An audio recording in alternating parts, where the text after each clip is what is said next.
to the 49ers and congratulations to the Chiefs. Let's talk about it because let's start with the Chiefs. Man, we were wrong about, what was it, 2 months ago? Brenden, was it 2 months ago you and I were sitting here and I was like, man, I think the Chiefs are cooked. I do. I think the Chiefs are cooked. They look vulnerable. They look out of sorts. Remember who was the receiver that can't line up on sides? Well, it's kind of funny. Was it Kadarius Toney, right? Since I mentioned, because I know Andy Reid listens to this program. Yeah, of course he does. And I mentioned Kadarius Toney should essentially be cut. Yeah, we got to cut him, right? They haven't. Get him out of there. They haven't played him since. What a shock, and they've started to win games. He doesn't play an awful lot now. But we were cooking them. They were done. They were vulnerable. What was it? They lost 3 of 4. Yeah, they lost home field. They lost home field. They lost to the Packers. They lost at home to the Bills. Which the Packers maybe were getting things together. Exactly. And then they lost at home to the Raiders. Remember that?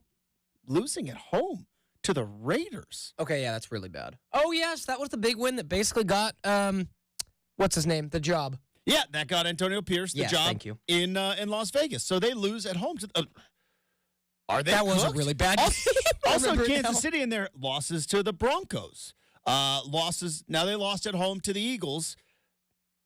We didn't know that the Eagles were completely collapsing and falling apart at that particular time. But, yeah, you look at the way that they ended their season, and it's like, I think they might be cooked. Is this? I mean, you can't just play that many playoff games and go to that many Super Bowls. At some point, right, your legs and just the energy, and you lose Tyreek Hill and you lose all these weapons, and they're fine.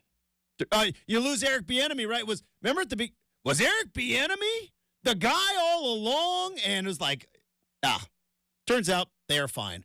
Turns out we are right in the middle of witnessing absolute greatness. Now, is Patrick Mahomes the greatest quarterback of all time?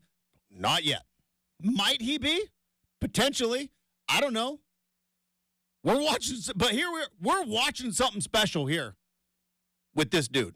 Just watching something absolutely special. And shout out to one of my favorite Ducks in George Reister, and shout out to one of my favorite media members, Aaron Fentress, for going scorched earth on each other on the X app. It's what the Twitter app is made for.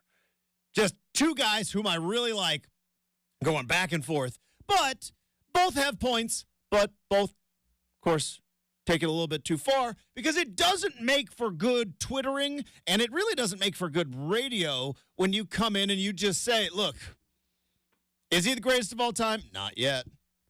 But is he really, really good? And can't we just enjoy the moment right now? And I know, look, we live in a world of rankings. We live in a world of anointing, right? Who is the next great thing? Who is the best of all time? Who's the greatest quarterback? I don't know where Patrick Mahomes is ultimately going to end up in terms of greatest of all time. There's a lot of things can happen in the football world. But as we sit here right now in this league, there is nobody better. Nobody better. Not Lamar Jackson. Clearly in that, like all the dudes, and I saw this, and I know I'm gonna make a comparison that it's gonna sound a little crazy. But I saw this whole thing when Michael Jordan was coming up. Now, I'm not saying Patrick Mahomes is Michael Jordan. Different sports, different circumstances, all that. But you saw when Michael Jordan was coming up and started to win, and it was like, yeah, but wait till he faces Patrick Ewing. Yeah, beat Patrick Ewing. Wait, I still got to face the Pistons. Ultimately, found a way to beat the Pistons. What about Charles Barkley? Yeah, he beat Charles Barkley. This young, all of these got the Pacers with Reggie Miller, right? Larry Bird's coaching. Yep, beat them too. All these guys that you keep, and so we have seen it with Patrick Mahomes because, well, it's the way we do things in sports. Now, I don't know why we do it. I don't know if it's human nature. I don't know if we're just programmed this way because we all watch TV a lot growing up and our brains just work in TV story arcs. I don't know why we do the thing where it's like, hey, something new and fun. Awesome. Then it continues to be fun, not so new, bad, right? We do it all. That's like, oh, I'm so annoyed. Why? Unless you are a Raiders fan, a Broncos fan, or a Chargers fan, why would you ever be annoyed by the Kansas City Chiefs? Like, other than the fact that they are just there every single year, but it's the way our brains are wired in sports. But you see all the guys like hey, Patrick Mahomes a couple years ago. Great, it was the best story in football when they won that championship down in Miami. Then COVID took over our lives, but remember Patrick Mahomes wins that Super Bowl, and he was he's slamming Coors Lights in the parade, and he was slamming Coors Lights. He slams a lot of Coors Lights at the Drake concert, right? And and Patrick Mahomes was on top of the world. And it was the coolest story. Goes back to the Super Bowl, loses.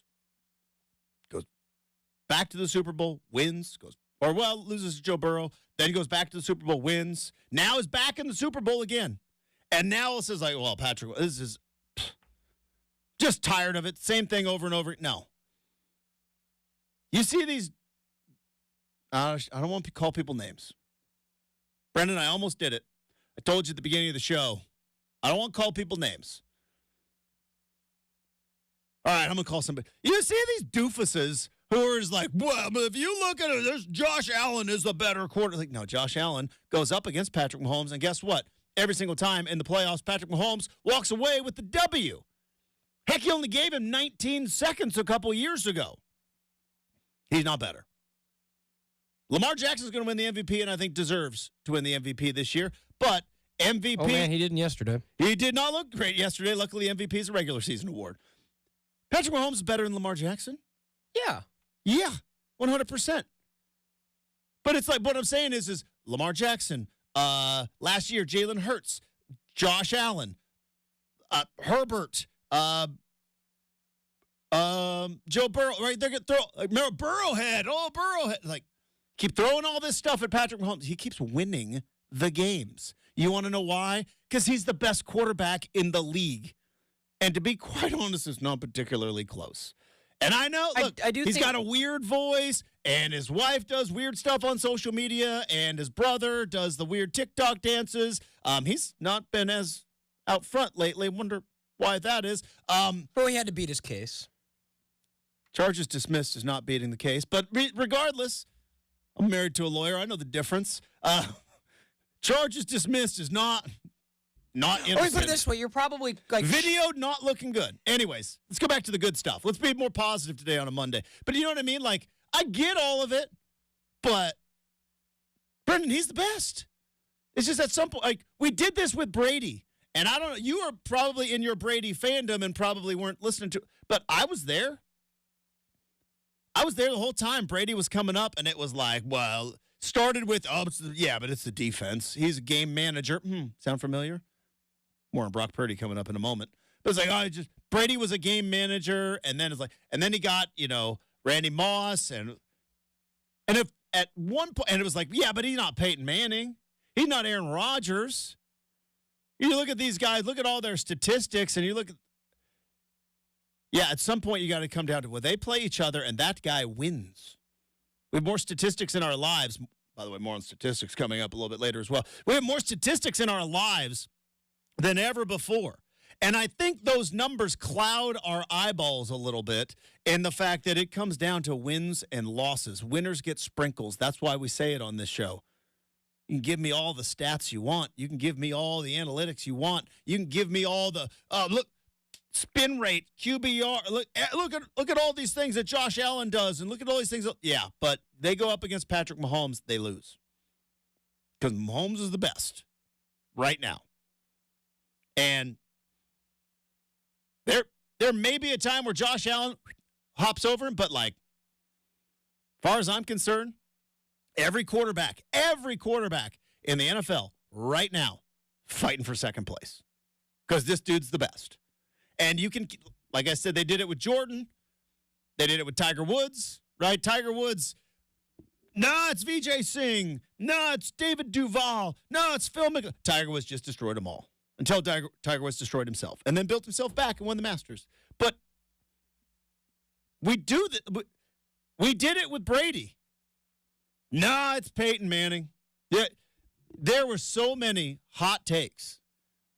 It was like, yeah, but it's the defense of New England. That's why Peyton Manning can't get over the hump. It's like, no, it's also that guy, Tom Brady. Every time he goes up against all these other quarterbacks, he keeps winning. It's interesting how that works. Except for Eli. Couldn't crack that. And Nick Foles. You only got Foles once, though. Eli couldn't crack that case. But again, say that for what it is, folks, and tell me. Brady has been to 10 Super Bowls. He won 7. Mm-hmm. He lost twice to Eli and 1 to Nick Foles. Yeah. Just well, and that will never not be funny. I'm sorry. And as we sit that Nick Foles. Boy, what the heck was going on? Just again, he probably shouldn't have beat the Seahawks. Probably shouldn't have beat the Falcons. But he did. But could we just? We don't need Eli to have any rings. But now as we sit on here, the Giants on a Monday morning. But now we sit here with Mahomes. Now Mahomes is been 2-4, right? Is this his 4th? Yeah, been 2-4, 1-2 all he's on the path. He's on the and he's the best. He's the best right now. And I saw it after the divisional game, right? It's like, oh yeah, but if you look at all the measures, Josh Allen's better quarterback, and no, he's not. Josh Allen's fantastic. It's fun to watch. He ain't Patrick Mahomes. Lamar Jackson, dynamic. I think Lamar Jackson is a weapon. I'm on record because I'm a Steelers fan, and I don't like that Lamar Jackson is still in the division. I'm on record saying Lamar Jackson is an unbelievable talent when playing at his best. He did not play his best yesterday, but when playing his best, I don't know if there's a better weapon in the NFL. He's not better than Patrick Mahomes. When you look at all the measurables, all the measurables when they go up against Patrick Mahomes, guess what? They lose. Winning games still matters, which we're going to talk about this again with regard to Brock Purdy. Who, by the way, just keeps winning. Brenden, Brock Purdy, in games that he starts and finishes in the postseason, has never lost. Let that sink in a little bit. Bro, let that sink in a little bit. I can manipulate stats like the other doofuses do. In games that Brock Purdy has started and not left injured, he is undefeated in the postseason.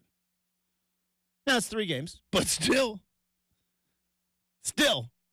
I can manipulate stats. All right. I'd also love to see him throw the ball more than about 30 yards. He doesn't need to. He don't need to. It's like when you look at there's an old movie like Tin Cup. It's like, you ever part of the back 9 with a 7-iron? It's like, I never thought to try. It's like, why doesn't Brock Purdy throw the ball? It's like, I didn't think to try. I just throw it to Christian McCaffrey, and he goes. Just keeps winning games. At some point, the wins have to matter. All right. Speaking of wins, did Dan Campbell do it? Did the analytics, did the math, get the numbers, get the best of him? Did the aggressiveness get the best of him? What was the new word we learned earlier? Did we already throw that off of Google? We learned a new word, and then we forgot it. Is it diametric? I believe that was the word. Diametric. Brenden and I learned a word of the day is diametric with regard to Dan Campbell. What does it mean? Some of you are smart and probably already know. Some of you are going to learn along with the rest of us, and we'll talk about it next on 620 Rip City Radio.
but this one, black or white.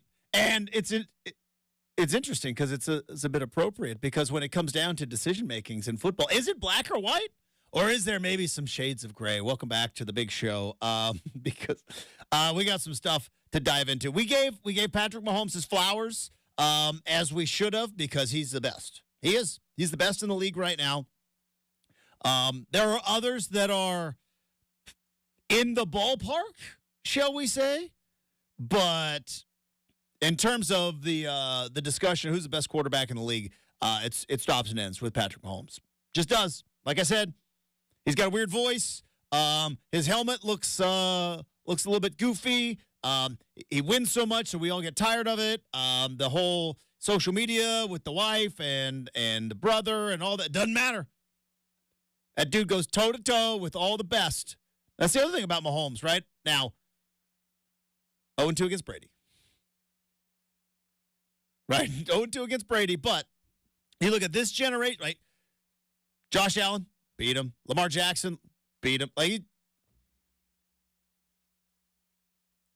you go to the 49ers. I know Jimmy Garoppolo was there with the 49ers, but Kyle Shanahan, the 49ers, and the beginnings of what we're seeing with this particular 49er team, he beat them too. Like, he just goes toe-to-toe and wins.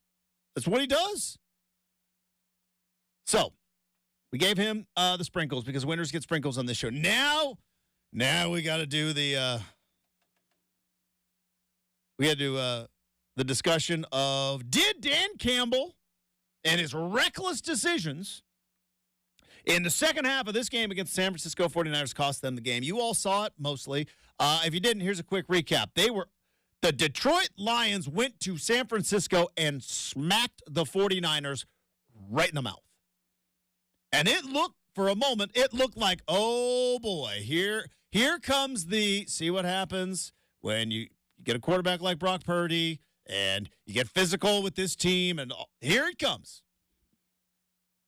It was 24-7. 24-7 at halftime. Detroit Lions have got all the momentum. Now, again, momentum's a tricky thing because some people don't buy it. I do. But it's 24-7. 49ers get the ball. They come down.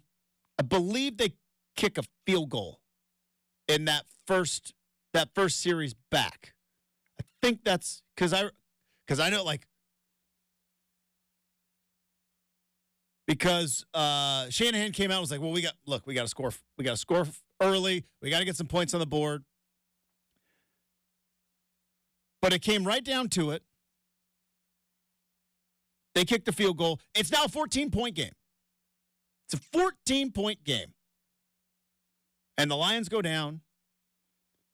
It's 4th and 3 in the third. It's the third quarter. 4th and 3 with a manageable field goal, I think somewhere around 42, 43 yards. And Dan Campbell's like, no, man, we're going for it. Chance to go up 17 in the second half. No, man, we're going for it. They go for it on 4th down. They don't take the points. They're not up 3 scores now. They're up 2 scores. I think I've got the summary right on that. You're good. Okay. The law of football yesterday. There was. Well, not a law of football, but there was. So instead of going up again 17, you go for it on 4th down, and it leads to a turnover. Now, here's the thing that we don't like to talk about with the going forward on the 4th downs, right? Because we all want to talk about how the math says and the numbers say. And I do think there is a place in football where statistics have opened the eyes of things that were cloud. Like, you go back to the 90s. And I am one of those people that loves going back to the 90s. But not everything in the 90s was the best, right? We like to think it was, but it wasn't all the best. You go back to the 90s, and there were a lot of football coaches that coached scared. You didn't go for it on 4th down. It could be 4th and inches. You punted. You punted the ball. And slowly but surely, statistics came into, and it was like, hey, actually, if you look at the whole picture, punting does not give you a statistical advantage. So teams started to go for it more and more. But the risk is this. This is the one little thing, the ugly thing that we don't talk about the going forward on fourth down. Every coach will tell you what is the determining factor of every single game. Turnovers. Every coach will tell you. That's the one you could play perfect football. You turn the ball over, things happen. Fourth down failures are turnovers. They're turnovers. It's the same as throwing a pick. It's the same as losing a fumble. It's a turnover. It is a wasted possession. Now, I understand there's a risk and that a lot of coaches are going to be willing to take. And I like the fact that coaches are willing to go for it more and more now, but understanding that that is now a turnover, what I think there's like some crazy statistic of like a team that win, like the turnover margin is like an absurd determining factor in wins and losses. So instead of going up three scores in the second half of a playoff game to get to the Super Bowl, the only Super Bowl that the Detroit Lions have ever been, Dan Campbell's like, no, man, we're going for it. They don't get it. 49ers get down. Boom, boom, boom. They score. What? All the momentum. Now, momentum is a real thing. Now, just because you can't quantify it, just because you can't measure it, just because you can't create an equation, doesn't mean it's not real. There's momentum in everything in our lives. Not necessarily at the stakes of NFC Championship game, but we've all felt it. Whether, and again, whether it is perception or whether it is reality, I don't care. It's a factor. And the 49ers and that they woke up the building. That's the difference in the analytics and the stats. Is they don't factor in, are you on the road in San Francisco in a crowd that is ready to pack it in? What does kicking a field goal do there? Regular season game, okay. Playoff crowd sitting there stunned that the 49ers are losing to the Lions. You kick a field goal there, you know what you do? You keep the crowd out of it.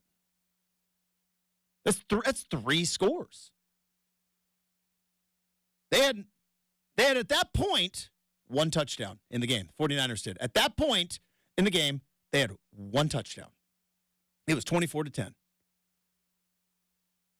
You kick a field goal, you go up three scores, guess what the crowd does? They start thinking, here we go again. Here comes the Kyle Shanahan thing again. Don't think that that's not a factor. 49ers go down. They get the touchdown. Oh, boy. Now it's a one-score game. It went from potentially being a three-score game to, I think, it felt like 90 seconds, but in real time, probably about 8 minutes in the universe, whereas like it was a three-score game to one. Momentum. And what do you have on the other side of momentum? What's the opposite side of momentum? Panic. Especially when you got a team that's never been there before.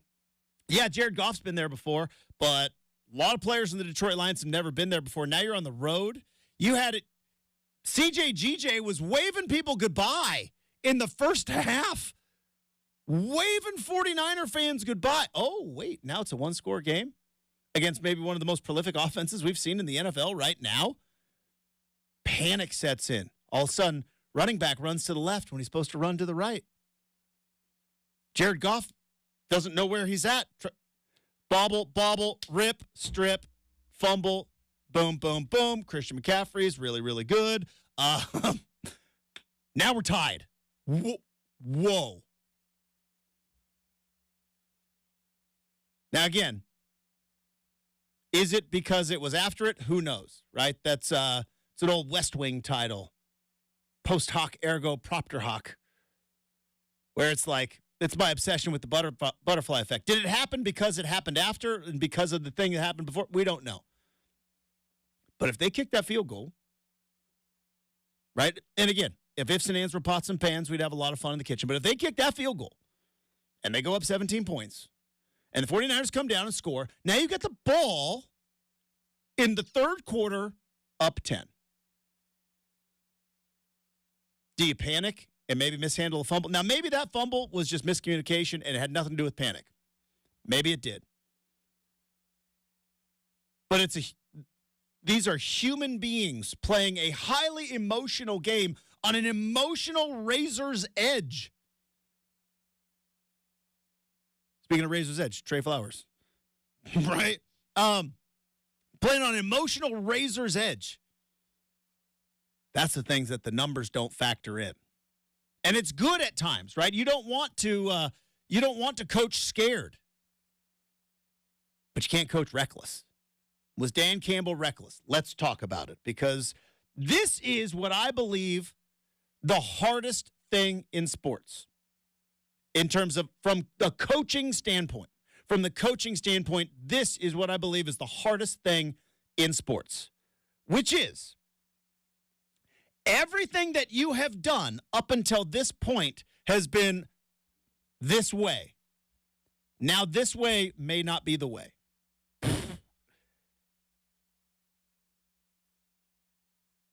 All season long, Dan Campbell, he's the guy that goes for it. He's aggressive. We are a go-for-it kind of team. We have faith in our guys. Our guys know. He talked about all the time. Our men know going in. We're going to go for it. So now you're in a situation where you're not supposed to do that. All season long, you got there by doing this. You got there by doing this. And now you're going to stop doing that? Hardest thing to do in sports. And again, word of the day, Brenden, diametric, I believe is not diametric. That's you're diametrically opposed. We got to keep that window up. But it is the principle. Dialectic is the word of the day. Sounds a lot like diametric, though. Dialectic is the word of the day, which means two things can be true at the same time. Is Dan Campbell a complete idiot because he didn't take the field goal there? No. He got his team to the NFC title game. He got the Detroit Lions relevant in the National Football League, something that they have not done since Barry Sanders. Now, on the other half, was Dan Campbell a little bit reckless? Yeah, he was. Because at some point, two things can be true at the same time. You can be too aggressive. Doesn't mean you're an idiot. Doesn't mean that everything that you did before was wrong. But in that particular situation, and again, it's real easy from my couch. I got a nice comfy one. It's real easy from my couch. And it's real easy behind this microphone, and it's real easy in this comfortable studio to sit here and be like, what was he doing? But what was he doing? And again, I try to give the benefit of the doubt because I'm not on that sideline, and I'm not there. But you get in all of these statistical things, right? And I think one of the things we forget, going back to Patrick Mahomes, is sometimes it's the simple math that flusters you because you've gotten so complex. You know, there's a time back in the 80s, Brenden, they tried to create new math. Was it like New Coke? A little bit. They ran it out and they said this is better, and everybody was like, it's not. But yeah, they're like, hey, we're gonna do new math. This is it's base 12 and blah, blah, blah. It's like but the old math worked, right? And I think there's a little bit of the new math in the NFL kind of clouds the old math. Old math is, look, you can score in 7s and you can score in 3s. Every once in a while you can score in 8s. Tampa Bay Bucks. But you know what I mean? Like, you can score in 7s and you can score in 3s. You can't score in 9s. So going up 17, pretty big deal. Because the most you can get on 2 possessions is 16. See, that's the old math. The new math is, hey, on 4th and 3, we run a 68% at this on the left hash. We're at a 68% clip. I got to sneeze. Hold on. It's going around. I had to earlier. False alarm. Still got the tickle. Look at the light. So my wife always tells me I get the sneeze. She's like, look at the light. Anyways, that's the new math, right? Which is look at the percentages or old math. 17 is a pretty significant number in the second half of a postseason game. Now, here's the other thing that I could live to be 100, and I'll never understand this. I'll never understand this. So goes forward on 4th down. They don't get it. They're still up 2 scores. Touchdown, fumble, touchdown. Whoa, we're tied. San Francisco kicks a field goal. They're up 3 now. Lions have a 44-yard field goal in the 4th quarter to tie the NFC Championship game. To tie it. They go for it again. They don't get it. Okay. I get it. You're aggressive. You've been aggressive all year. We wanted to play to win. We don't play to tie. And I do kind of understand, like, all right, what? Kick a field goal, tie the game, and give the ball back to San Francisco? But, you're a chance to tie the game in the 4th quarter, NFC title game. All right, fine. Well, now it was in a situation where they were down 10, right? Wheels completely fell off. They got outscored 17-0 in the 3rd quarter. The 49ers outscored them 27-7 in the second half. So the Lions are down 10. 3rd and goal. All 3 timeouts and a minute to play. So you need, again, this goes back to new math versus old math. You need 7 plus 3, right? You need 7 plus 3 to keep your season going with a minute to go. They run the ball. They run the ball and burn a timeout. So now you have 2 timeouts with a minute to go. And again, let's go old math versus new math. That gives you approximately 15 seconds. Best, if you don't get the onside kick. Best. Pass the ball into the end zone. Take the field goal right there. Keep your 3 timeouts. Kick off deep. You got to stop them anyways. That one, I could live to be 100. I'll never understand that decision. You need a touchdown and a field goal. There's a field goal right there. Right there. There's no rule in the NFL, Brenden, that says you have to get the touchdown before the field goal. You can get the field goal before the touchdown. Let's just burn the timeout. Precious timeout because it's after the 2-minute warning. Yeah. Tough day for Dan Campbell. All right. This is a big day or a big weekend in the NBA as well. Blazers, not so much, but double overtime game between the Warriors and the Lakers. So a lot of football still to be discussed on the big show. We're going to shift gears. We got a little round ball rock coming up next, 620 Rip City Radio.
All right, time to wrap up hour number one. We're going to get back into the NFL.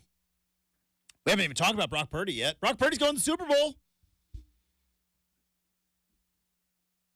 Time for people to start changing their minds. Start changing. Nah, nobody's going to. Everybody writes down their opinions on Twitter, and nobody will go back and change it. But Brock Purdy, the very, very last pick in the draft, who was sitting third string just, a year and a half ago? Is it a year and a half ago? Last November. Dude was just sitting there with a clipboard and a baseball hat and was like, "What? I gotta go play." Oh yeah, he's in the Super Bowl now, taking on the best quarterback in the league in Patrick Mahomes. So obviously we got a ton to talk about with regard to that game. Also, Lamar Jackson kind of laid an egg. Not a very good showing by Lamar Jackson. Doesn't diminish everything that happened before, but that's a tough one. That's a tough one for Lamar Jackson. And again, these quarterbacks, right? We want to keep Josh Allen, Lamar Jackson. It's like, yeah, it's easy to bash them right now. Also, like, they're going up against Patrick Mahomes. He does this to a lot of other quarterbacks. So we got more football stuff to dive into. But quickly, to wrap up hour number two, let's talk some hoops. I got a soapbox to get onto with a little round ball rock. Here we go. All right, normally this is the point in the show where we talk about things around the league and not necessarily talk about the Blazers. But we're going to talk a lot of football later on in the program, and so I want to get a Blazer thought in real quick. Brenden, I'm doing it. I'm breaking out the soapbox. Here it goes. That's it. I'm up on the soapbox. I'm doing it. YouTube, hopefully this isn't a terrible angle. But I'm on the soapbox right now. If the Blazers are going to constantly get outscored in the fourth quarter, not playing Scoot Henderson, let's play him in the fourth quarter. I'm Justin. This is my TED Talk. All right, off the soapbox. It is effective. Thank you. We got to talk about that. Like, okay, I understand the thought process in November. Heck, I can understand the thought process maybe even in December. February is Thursday. Okay, February is Thursday. We are well over the halfway point of the season. The Blazers are 13-33 and going nowhere. So I understand why earlier on in the season it's like, all right, Scoot was in the starting lineup. Teams were taking advantage of him in the fourth quarter. And so that's when Brogdon was going to get in there and play.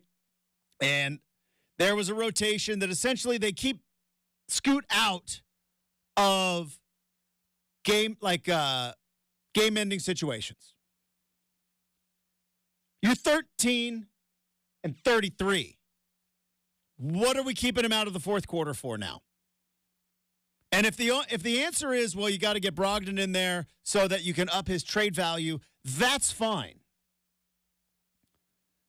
But if the answer is, well, teams are taking advantage and it's a tough match, he's in the NBA. You drafted him number 3 overall. You're going nowhere at 13-33, and that's fine. It's a rebuild. I get it. I'm not sitting here saying that if you play Scoot in the fourth quarter, they'd be in the play-in. No, I'm not saying that. I'm just saying we keep hearing about development. Is there a better way to have somebody learn how to play basketball than, I don't know, playing basketball? He's 19. If you're worried about his legs, don't play him in the second quarter then. I understand the thought process because maybe there was a delusional world where the Blazers back in November were like, we could bring him along slowly, and if Ant hits and DeAndre Ayton, maybe we could make some. Well, that sun has set. They ain't going to the postseason. And at some point, you got to kick Baby Bird out of the nest. I just believe you got to kick Baby Bird out of the nest. And I don't. If you're going to play the kid, play him. I've been throwing out a lot of names, and again, I've been obsessed with 19-year-old rookie phenoms or supposedly rookie phenoms. Guess what? They all play basketball as 19-year-olds. Brenden, if I hear one more Blazer fan say, well, with regard to minutes played he's just 19, I'm going to rip the hair. And I'm lucky enough, I've kept my hair, but I can't afford to lose any, right? If there is a border, right, between thinning hair and full head of hair, I'm living in San Diego. You know what I'm saying? Right? So I can't afford to voluntarily rip any hair follicles out. But I might if I hear another Blazer fan talk about, he's just 19. Oh, so is Devin Booker. Yeah, Justin and I just talked about Devin Booker this morning. So was Devin Booker on a 23-win Suns team. That's where we are. So was Jason Tatum. Now, that was not a 23-win team. That was a really good team. But so was Jason Tatum. So was Luka Doncic. So, Ja was 20. This is what you tanked for. You tank all those games so you could get them. And then we celebrated. We jumped for joy for the number 3. We got the number 3 pick. Okay, it's not Wemby, but you know what? You keep the car parked in the garage like Ferris Bueller's dad? Or, no, it wasn't Ferris Bueller's dad. Sorry, that was Cameron's dad. But, I don't know. Maybe in a week and a half, they trade Malcolm Brogdon. Scoot moves back into the starting lineup. Shaden comes back and is healthy, and we play the young kids throughout the month of February and March. And I can stop with the soapbox stuff, but I don't understand the thought process of we can't play Scoot in the fourth quarter. Why not? Well, it's a tough matchup, but you're 13-33. We're done with that now. We are on to 2025. We are on to hour number 2. We're going to talk some Brock Purdy. Oh, tough day for Lamar Jackson as well. We got make or miss. A lot of fun stuff on the way next. 620 Rip City Radio.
Here's what you need to know. From the Goldberg Jones Sports Desk, your 620 Rip City Radio headlines. Goldberg Jones. Call 1-800-DIVORCE. It is 7 a.m. on a Monday morning. Justin Myers with you. The Super Bowl is set.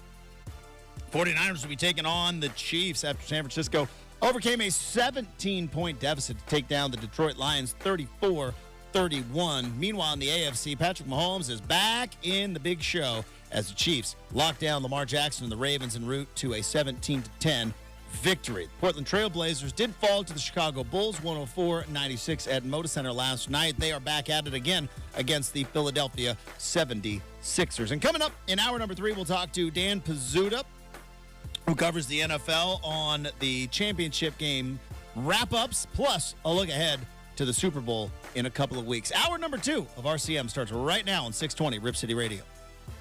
The home of the OSAA is 620 Rip City Radio. It's time for Justin Myers to wake you up here on Rip City Mornings, 620 Rip City Radio. All right, welcome back to Rip City Mornings. It is hour number 2. Obviously, a lot of reaction to the two games yesterday. I mentioned it going into the weekend. Going into the weekend, we live in a world of narratives. We live in a world of storylines. We all are, I think, struggling sitcom or dramatic writers. And it's the best part about sports, right, is there is no script. Unless you ask some people with the tinfoil hats that feel like because of the whole Taylor Swift thing that there is a script. But there is no script. That's why sports are the best. Can two things just be objectively true, that she is very lucky and the Chiefs are really good at football? Can they both just be objectively true, Justin? What do you mean that she's very lucky? Like Taylor Swift brings luck and the Chiefs play. Oh, like, gotcha. Yeah, gotcha. like it's just both. Like maybe she is lucky and maybe the Chiefs are just that good. All right, I've got a theory. I'm going to present it to the jury being Brenden. Also, was really missing Jason Kelce. The lack of Jason Kelce yesterday. Well, yeah. He really went full on Bills Mafia, did not. Maybe he felt like divisional round, there was time for that. Maybe title game. Or maybe, look, you are a single successful guy, so you've never had these conversations before. One day you will meet Mrs. Slaughter. You will go and you will have a courtship and an engagement and a wedding, and then you will live your life as a married man, which, if you marry the right person, as I have, it is a fantastic life. But every once in a while, because I've said this before, Brenden, I'm an indoor cat, right? I'm an indoor cat. Every once in a while, you revert back. Not a lot, but every once in a while, you revert back to your outdoor cat days. And wife has to have conversation going like, did you get that out of your system? Are you done now? Because that's never going to happen again. I have to work with these people. I've seen that conversation before. That one wasn't me. That was a friend of mine. But it was at a particular party, and it was like, I have to work with these people. Or maybe, maybe you go to a wedding of your wife's friends, and you have one too many rosés, and you feel like the whole place needs to hear you sing and dance. And it's like, So I bet you Jason Kelce had a not a scolding, but a talking to of like, all right, are we going to keep doing this? Like, you got it out of your system? You wanted to be a tailgater for one day? You want to be Bills Mafia? Your entire life, entire career, you have been a football player, and you've always wanted to tailgate. Did you get it out of your system? Found a little context on this, Justin. Feel like that happened. And I may have some issues. Cap. So Jason Kelce and his wife Kylie, they got married. Terrific. Got married in 2018.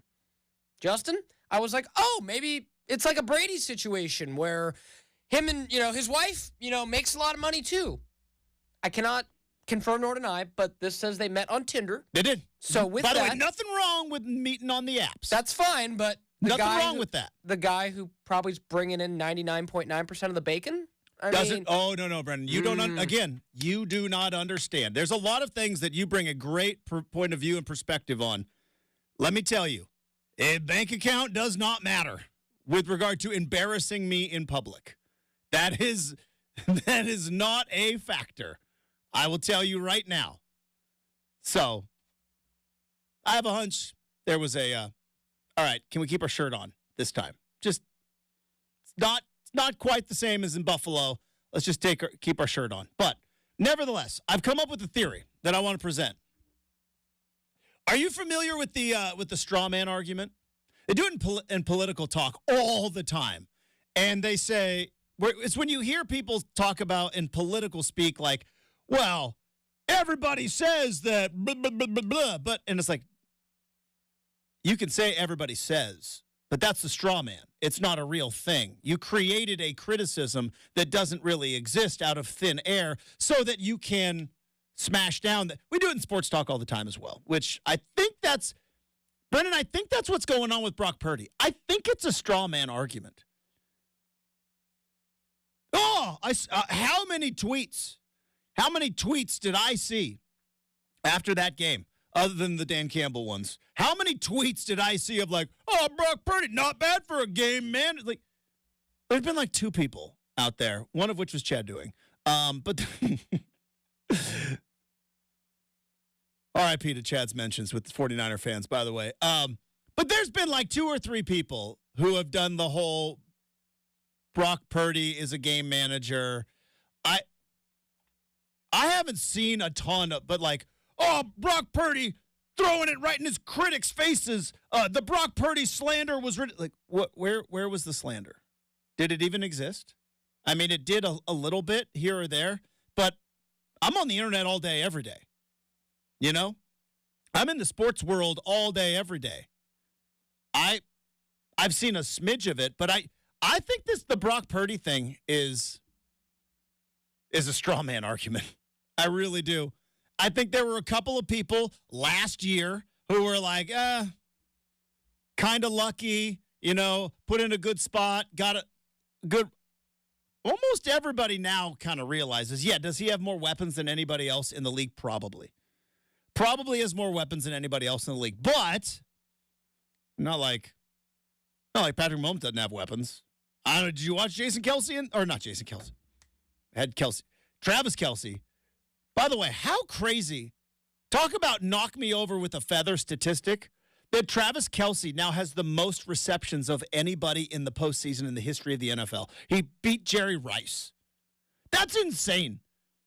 If you didn't know that stat, Brenden, would you even have a clue? I wouldn't.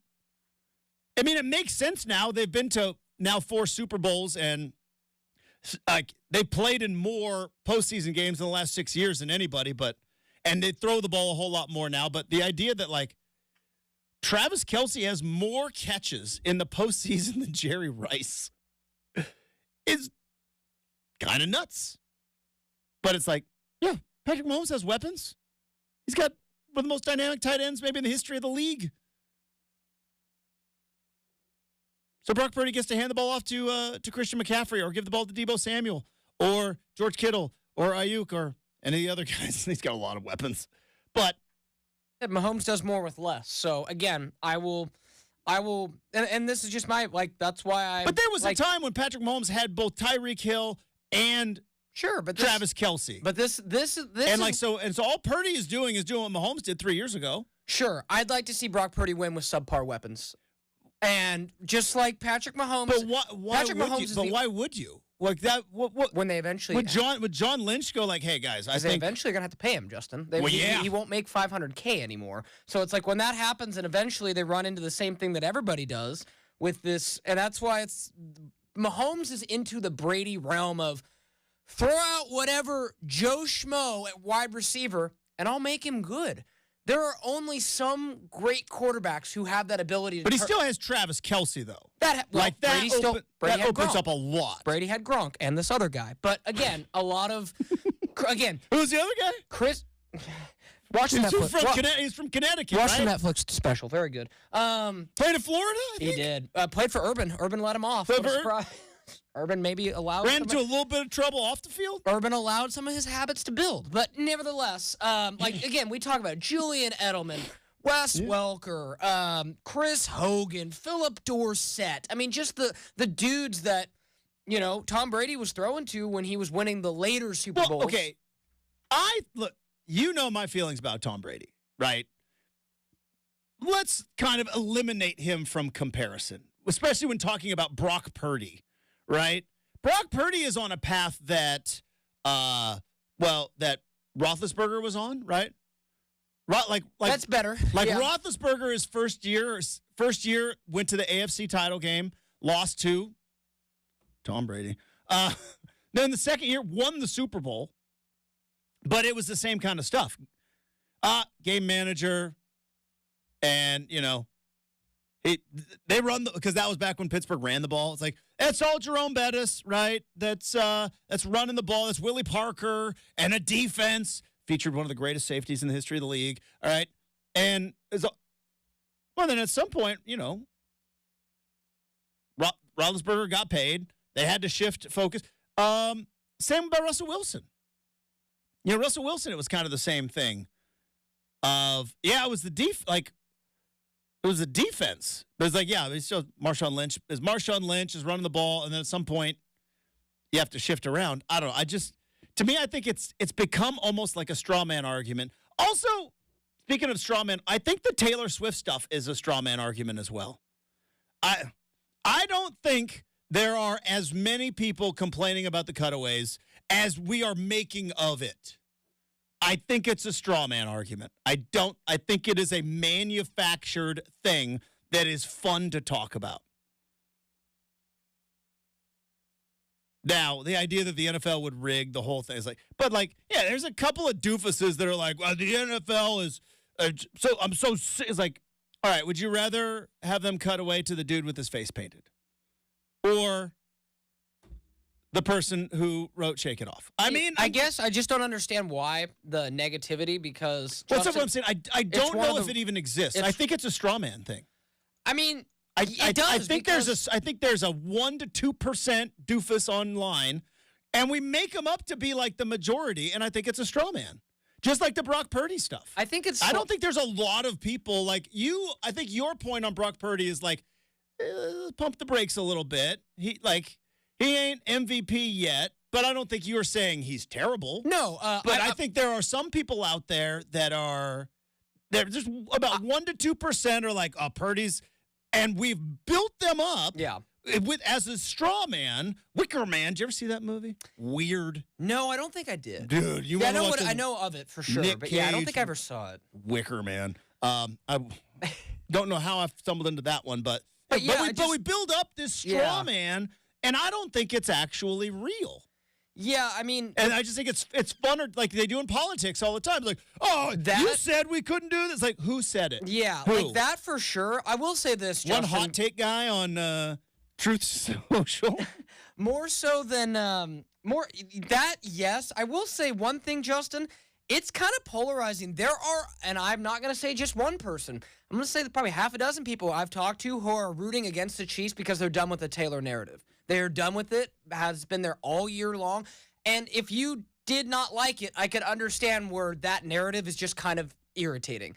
Now, I will say this. For me, I'd like to talk to these half dozen people, I'd like to sit down and have a chat. I mean, one of them was my best friend yesterday. I said, who are you rooting for? The Niners. I'm done watching Taylor Swift every single time. So I get it. But I'll say this. I look at everything in life, Justin, through financial lenses. This is one hand washes the other. The NFL makes money. Taylor Swift makes money. Travis Kelce makes money. No one loses in this, except for maybe Lamar Jackson. So that's my TED But talk. I don't think it had anything to do with Taylor. I think that had everything to do with Lamar. That's my thing. He did not play very well. I mean, he did who cares? He threw the ball and caught it himself, which was kind of cool. But no, I look at it and I'm like, okay, if you are these people who are just putting their foot in the ground, like, it must mean you're an anti-Swiftie, which is fine, but I think it's kind of interesting that, like, there's become some Chief haters, Justin, that have all come out of. I think the whole Taylor Swift thing makes it a little bit convenient because this is, again, is it really the Taylor Swift thing or is it just that the Chiefs are back in the Super Bowl again? And if you're not a Chiefs, like, we don't like dynasties. You root against dynasties unless you are in the middle of it. Like, I could see why in college football it's like, I'm just so sick of Alabama. It's like, is it Alabama? Like, just because Nick Saban and it was like, is it that or just you're just tired of the same people winning over and over again? Did you see and like we got there with Dabo, right? It's like, oh, I'm sick of Dabo and all this stuff. And it's like, are you? Or are you just mad because the same team keeps winning over and over? And it's going to start with Kirby Smart, and it's the same stuff. So, case in point with this, Justin, adding on to that point is a story got written this morning, and it was a video of when Taylor Swift was. I almost said Taylor Sheridan there for a minute, not Justin. Same at all. No, Very different. not even close. But T and S, I don't know where that was coming from. But when Taylor Swift was walking out of the stadium, there was a moment when she passed by Ravens fans last night. There is a video on the internet of Ravens fans yelling, "You ruined football" at Taylor Swift. Yeah, that's just a drunk football fan being mad their team lost, though. And it makes it, like I said, it's a straw man, easy target, at my point. Anyways, I'm sorry I cut you off. I'm sorry I cut you off. We're good. We're up against the clock. Yeah, we got to move it. Just don't think it's all that real. Because this is an algorithm. I think it's an algorithm thing, too. It's like you look at it, you're like, bro, they're just throwing it in our face. Like, no, that's your phone throwing it in your face, knowing that you're going to get upset about it. All right, what do we got? Make or miss? That's coming up next. 620 Rip City Radio.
All right, coming up in an hour from now, Dan Pizzuta is going to join the show.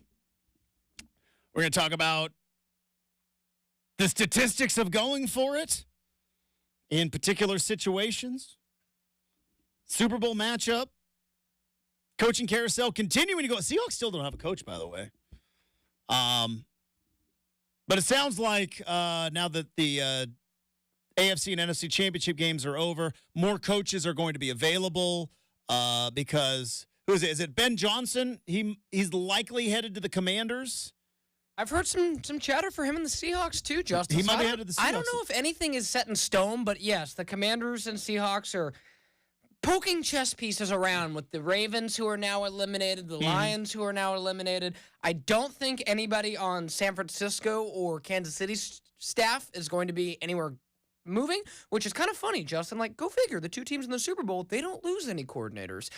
All that being said, that's ultimately, we'll see what happens, but I ultimately expect that to be dealt with and fixed in the next, before the Super Bowl, probably. Here, can I tell you something that also is a little bit, and I want to be I want to be a positive light in this world. I don't want to sit here and be a complainer. I'm now realizing I spent too much time on social media yesterday. All right, that one's on me. I got it. But because I have a lot of friends in the Seattle media, and there's a lot, the amount of Seahawk people out there who are Mike McDonald, who was the defensive coordinator for the Baltimore Ravens, who I believe is one of the leading candidates for the Seahawks job, and the fact that he couldn't shut down Patrick Mahomes and Travis Kelce, and now Seahawk fans are like, this is our homies in the AFC title game. You are not in the playoffs. I know it's recency bias. It's a reactionary world. It's a instantaneous takes. But the amount of people out there who who's the offensive coordinator? Or no, it was Ben Johnson. It's because Ben Johnson, is this who you really want? It's he's in the NFC title game. All right. There's a reason why you're the fans out there that are now second guessing potential new coaching hires because of how the team performed in the title game is it's a bit much for me. It's Commanders, who are you? I feel like Dan Lanning, right? Washington Commanders. Have they won anything significant? Did I miss it? Am I missing something? Remember when Dan Lanning was talking about Colorado?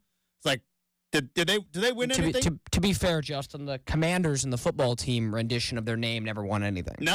So just making sure. So just being true. They've done anything? Now Got it. Maybe I missed it. This other not so great name, they kind of won a lot. Hey, back in the 80s and the 90s. Yeah, Joe right? Gibbs wasn't bad. They weren't bad. Nothing man. since the millennium, though. No, it's a little little like the Cowboys. Maybe a forgotten about dynasty. Well, nothing since you were born, since your birth, the actual birthday. I remember not your birthday in April, but your birthday. Yeah, they were good. I remember they had one good year when RG3 was there. That's my life with the Washington. But it's football so. team. It's fun. And I guess that's why I love football. Yeah, the emotion of football, but are these coaches hurting their head coaching candidacies? What? Because they couldn't stop Patrick Mahomes? So the guy can't be the coach of the Seahawks because nobody stops Patrick Mahomes.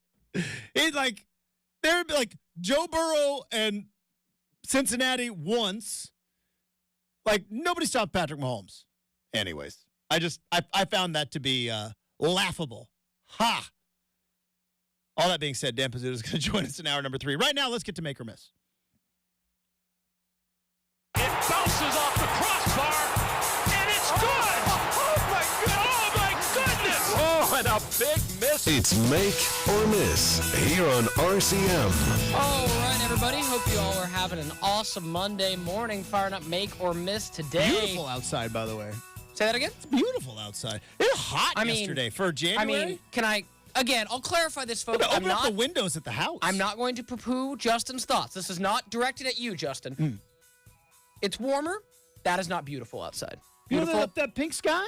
Beautiful outside is 85 degrees. Pink sky at morning? Well, I guess sailors. If you're a sailor, I guess that's not good. That's true. But no, Do we like, know that that's hey, true? I respect your warmth, but again, for me, I don't know. I just took a look outside and I was like, hey, okay, that's not bad. that's a nice, beautiful sunrise on a Monday. I have to really twist my head to see the window. Take a look at that. Just to see the window. You're right. It's a little pink, but I mean, not I'll good say for, this. Not good for sailors, though. It's true. Now, we don't know if that's true. It's no, the wives' tale, the old fisher wives' tale, as I like to say. Red, I always felt like maybe that's the same as that you can't swim for an hour. red after sky you in the eat. morning, sailors take warning. All right, sailors, you be anybody out there who's a sailor, Hey, Justin. keep it chill. Justin- Everybody else, hey, nice Justin, little- I would like to think nice that little right Monday. now, in the great coastal towns of the state of Oregon, Oh, don't get me started on the coastal I'm towns. talking Don't like- even get me started on the coastal I'm towns. talking like Depot Bay. I'm talking like Newport. I'm talking like Astoria. Right now, Justin, there is somebody either cleaning oysters or cleaning crab who have the iHeartRadio app Yeah, open buddy. and they're listening to this show. So you know what? We are there for the fishermen on the Oregon coast. I have a hunch. Look, I understand All five of that, them. I understand that I'm not everybody's cup of tea. I get it. It's hard because I want everybody to like me, but I get that. But I would imagine in and around this great state of Oregon, I have an appeal outside of the 503 because I am from the 541. I have lived in the small town. I have my Q rating on the coast not going to be good though. I have a lot of nice things to say about Coos Bay and Brenden and Coquille. But none of the ones I just mentioned, though. That's a good point. See? So I went north. Yeah. I went north for you, my friend. See, I couldn't do you dirty like that. But, I don't think Depot Bay has a school. I think they send them all to, Newport, right? They're Newport Cubs? I would assume. They're probably I mean, Newport Cubs. I can tell you this for sure. Depot Bay does not have a high school. So maybe Yeah, I knew that. Maybe they have elementary schools, but there's no Depot Bays. I'm saying, I don't know if Those are the real fishermen out there, though.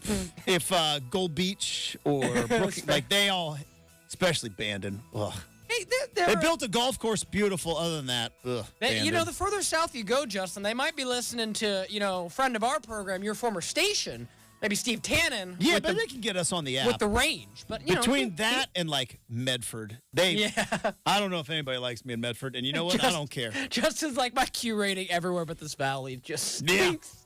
Well, Willamette to Umpqua in my sweet spot. Yeah, And it again, stops after, by the time you get to Cottage Grove, it's too late. All right, let's go ahead and actually get into make. Okay. Let's see. Let's start here. Jim Harbaugh realized Justin Herbert is the best quarterback he's ever seen since Andrew Luck.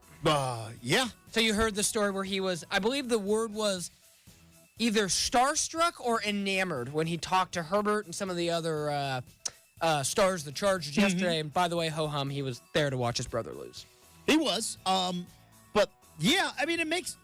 AFC rivals now, Justin. Yeah. I don't know. Is that really a thing? But who knows? Better than, but they are in the same division, though. Or not division, same conference, I should All say. right, you want...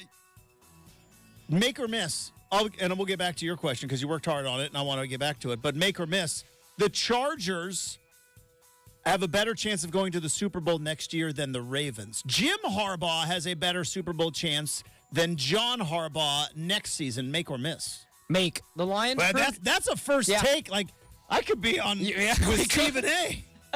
Can I said, they get paid by the topic, Justin. They can send you the check for that topic. But no, because the Ravens are going to lose a coordinator. I think it's maybe very two. much like the Lions this year. If things, and maybe the Chargers have a lot of, they kind of do have some work to do, but kind of like how I'm sure you saw the quote, Justin, where Dan Campbell said it's going to be really hard to get back because he knew, hey, we caught everybody by surprise this year. No one really took us seriously until week 9, week 10. Then you're not. You think that's real? I do because it's like in the NBA, right? I have a hard time buying that because the NFL. When you're not the hunted versus the hunter kind of a that's- thing, and now everyone will be like, "Oh, yep, the Lions, they were tough this year," and this year it was like, "Wait, the Lions? Oh, that's a cool story." So the Ravens, on the other hand, Justin, They're kind of like the Packers this year. they're gonna. as well. It's true. The Ravens are gonna have to get over the narrative. They can't win with Lamar Jackson at the biggest level now, because I know, which I think is silly. I think it's objectively silly. I don't necessarily believe it either. Because but it's like they it's won the the same thing Super with Bowl. you can't win with Josh Allen. It's like, yeah, you can. You just got did not play Patrick Mahomes. But John it's like the Harbaugh- same. It's the Jordan thing again. Sure. And I know I keep comparing Patrick Mahomes to Jordan, and shame on me, but Hey, all goats are in the same category. if the narrative fits, I'm going to keep throwing it out. It's like, oh, Josh Allen can't win. No, Buffalo's fine. Lamar Jackson, they're fine. You know what's? Everybody in the AFC is fighting for second because Patrick Mahomes is still in the AFC. They just are. Now, will that last forever? Who knows? But it's going to be interesting. Now, let's get back to the original make or miss. I mean, I think so, right? Are you surprised that the Chargers... Now, I guess they're pretty coveted by Jim Harbaugh interviewing, but like Bill Belichick was never linked to the Chargers, which surprised me a bit. I didn't hear any other names other than, David Shaw, who has not been a coach for 2 years? Like, I'm surprised that there weren't more bigger names kicking the tires on the old Los Angeles Chargers. Now, maybe there were, and they were like, look, they're in on Harbaugh. It's going to, they want Harbaugh. He played there. He's familiar with Southern California because obviously he coached at San Diego. Shout out to the Toreros.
I think Herbert's can not Russ. fit better than Russell Wilson.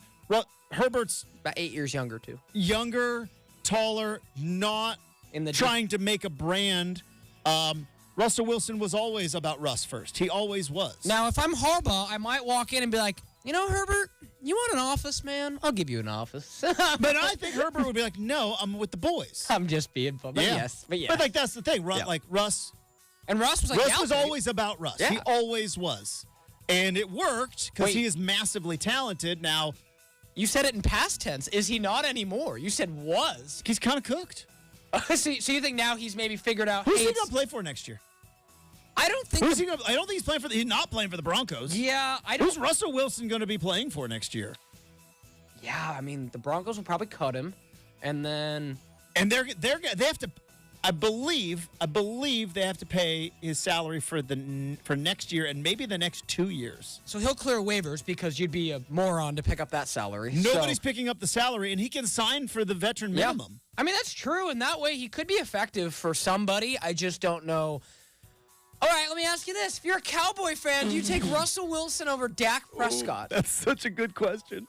Right? I'm throwing somebody who's That is desperate. such a good question. Right? If you're Tampa Bay, do you take him over Baker Mayfield? Do you take him in Cleveland? You know who I... Deshaun Watson has a ton of money. I Yeah, can't you say can't. that. You can't take him God. in Cleveland. It's going to be so bad You in know, Cleveland. here's my thought on... here's where... Outside shot, this is my team I think Russell Wilson plays for. Don't say the Seahawks. No? Good. No. Remember, I asked Brady. You did. And he was like... Zero. Zero. That... Shout out Brady. Just like we know with Dame, I'm sure they're like... some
I'll fairly admit I'm way more in tune to the NBA inner rules and regulations glad because you I are, have an 'cause NBA team here. And Glad all those somebody things. on this show is, because I certainly am not.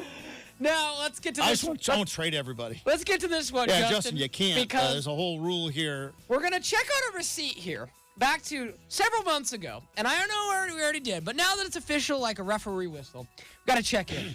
Justin, several months ago, I brought up to you, I said, Justin, do you know that if the Chiefs make the Super Bowl, Taylor Swift can leave Tokyo the night of and make Yeah.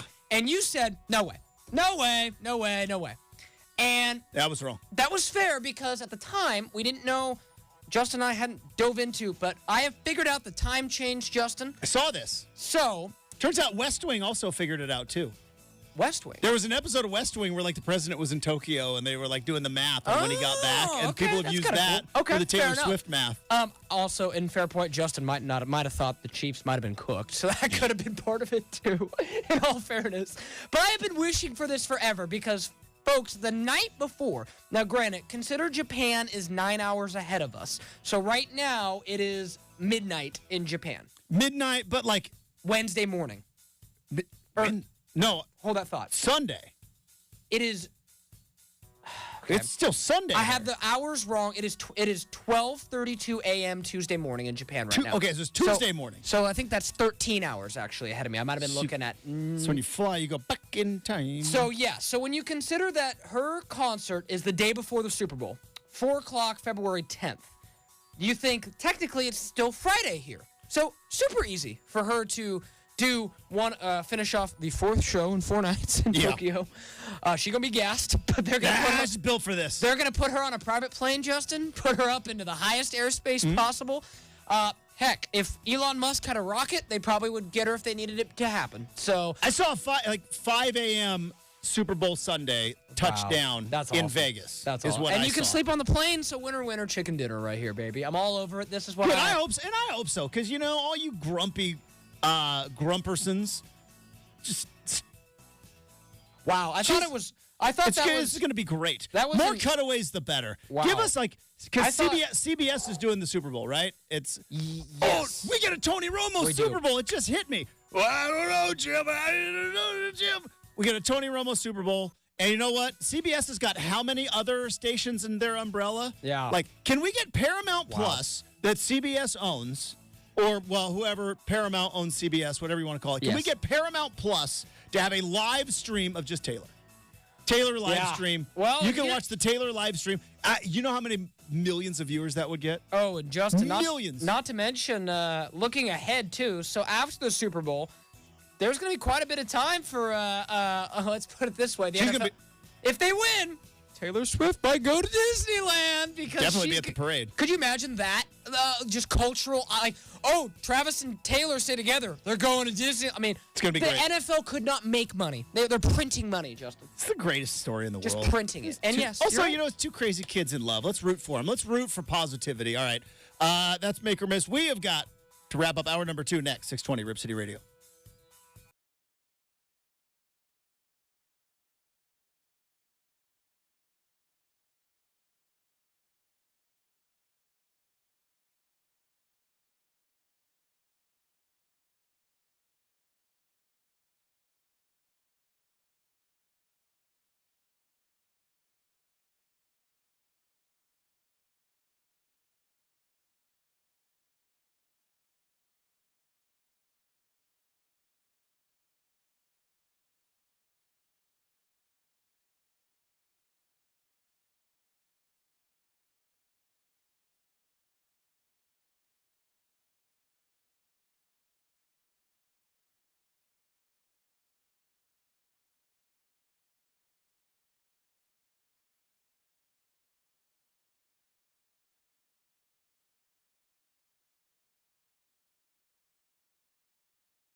So this is what I'm talking about. And look, I know I should be better than to be triggered by First Take.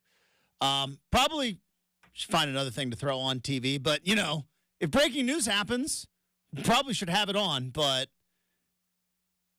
headline, First Take. Did Purdy put all the criticism to bed? Like, I'm going to stand by my... I don't think there was that much criticism. I think this was overblown hype. I think there were obvious last year people questioning, because I've said it before. The Brock Purdy thing, you shouldn't focus on where he was drafted, but it's hard not to, right? It's hard not to. And I think a big reason is, I think as football fans, we all want to believe. We all want to believe that these coaches and these GMs and these scouts and all this stuff that they're putting in hours upon hours upon hours of work, that they can't miss that bad. Like, how do they miss? Like, how do you miss a guy like Brock Purdy that bad? How does a guy who is capable, and again, I'll say this, save me your, look at all the weapons. Yeah.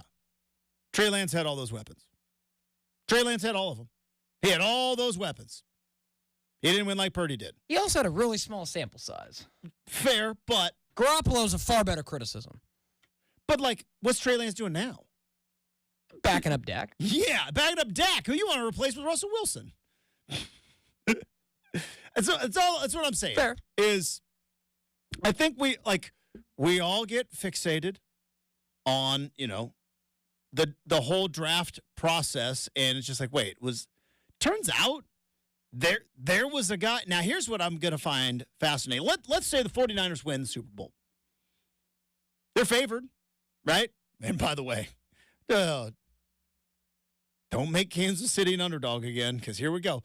I can't wait. If Kansas City wins, the Travis Kelce "nobody believed in us" speech is going to be even better. Because actually, there were times. Last year, that didn't exist. He made it up out of thin air. This year, there actually were doubters, and it's going to be great. But let's say the 49ers win the Super Bowl.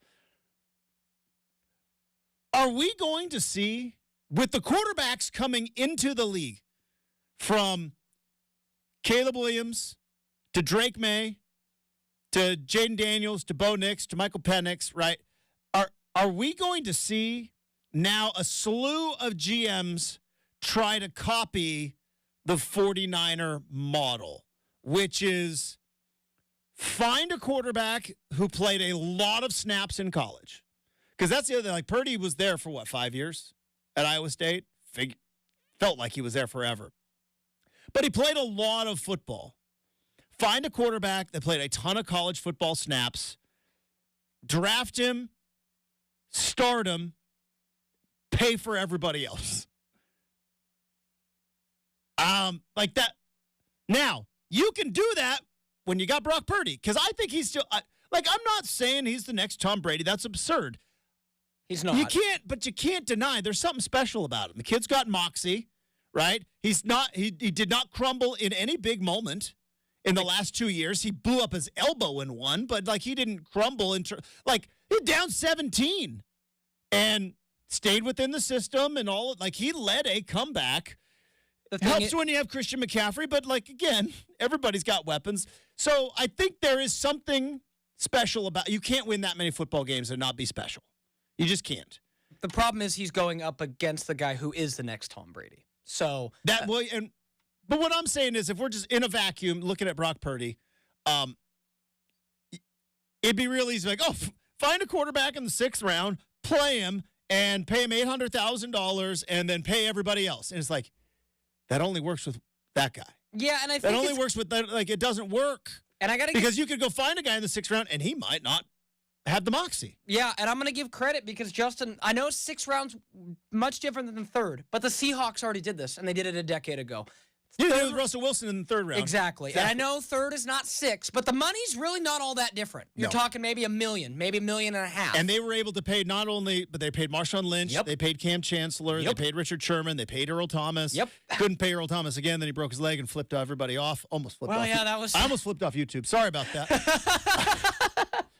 Actually, I don't know if that's actually like not allowed. I So don't, I but don't you know know. what? I didn't do it, though. I don't want to do it. I just remember. I don't know if there's a crime for that punishment or punishment for that crime. But anyway, regardless. But it only worked for the Seahawks because Russell Wilson was good. incredibly good. So- there's a lot of teams that throw out, like, we mentioned the Atlanta Falcons, right? But- The Atlanta Falcons are trying it with Desmond Ridder, and it's not working. But I'll say this, Justin. What was the criticism of Russell Wilson was maybe he rode Pete Carroll's coattails to success, and then when he got on his own, he failed. Yeah.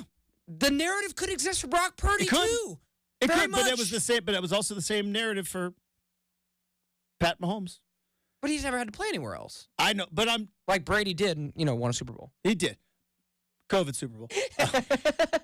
It's better than the COVID And bubble I'm not bowl. saying that Purdy is Patrick Mahomes. That's silly. Right? He's in year 2. I know what you- I but get what what I'm you're saying saying. is we said the same thing about Patrick Mahomes. Like, well, it's Andy Reid and that offense is like, well, we're in year 6 Yeah, of I this. think We're in year that- 6 of this now. Yeah, I think that would just be like, purely athletically speaking, there are 15 to 20 more things that Patrick Mahomes can do with his God-given ability than Purdy. That's where I think this conversation kind of starts is Brock Purdy, in some respects, he does the best with what he can, but he is athletically limited compared to Patrick But Mahomes. don't you want him to be athletically limited? You don't want. And by the way, he took Like, off. he can't throw the ball 80 yards, He right? took, but you don't want him to. You want him to hit Christian McCaffrey underneath. That's You fair, want yeah. him to hit Debo in space because Debo is a weapon. Like, you don't want him throwing deep. And I'm not calling him bad. No, I I know just you're don't. not. I just don't want him to be in the category as Mahomes. It's at just this is moment. the hard But yeah. part, and I'm gonna wrap this up in about 20 seconds. But this is the hard part that people get fixated on is that every team needs something special, and what the 49ers needed was dink and dunk guy. They needed it. Also, by the way, he got a couple of first downs with the legs. I don't know if you saw that. Yeah, I get it. He did. I bet it was like the Lions were like, is this dude out here running? Like they took him by surprise. But, that's what they need. They want him to hit George Kittle underneath because they got George Kittle. All right. That being said, we got a whole third hour of stuff. We'll go back into the Dan Campbell. Whew. Tough day for Dan Campbell. I love him still. Kneecaps are alive and well. Yeah, tough day for Dan Campbell. And again, back to the Patrick Mahomes. Got Dan Pizzuta. Got the RCM mailbag. Hour 3 next, 620 Rip City Radio.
sports you need to know. From the Goldberg Jones Sports Desk, your 620 Rip City Radio headlines. Goldberg Jones. Call 1-800-DIVORCE. All right, it is 8 a.m. on a Monday morning.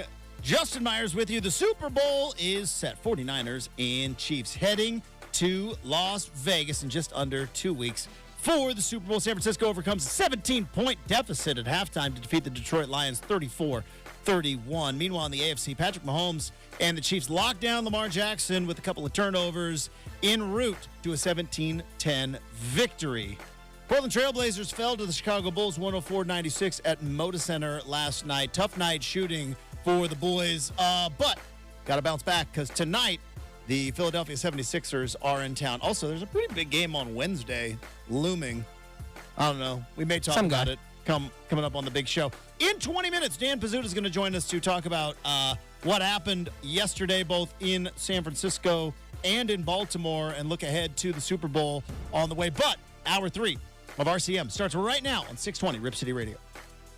The home of the OSAA is 620 Rip City Radio. It's RCM with Justin Myers, right here on your home of the Portland Trailblazers, 620 Rip City Radio.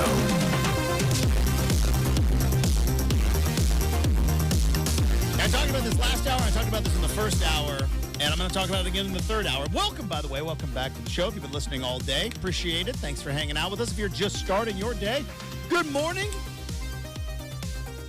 What a day it was yesterday. I said this a ton last week.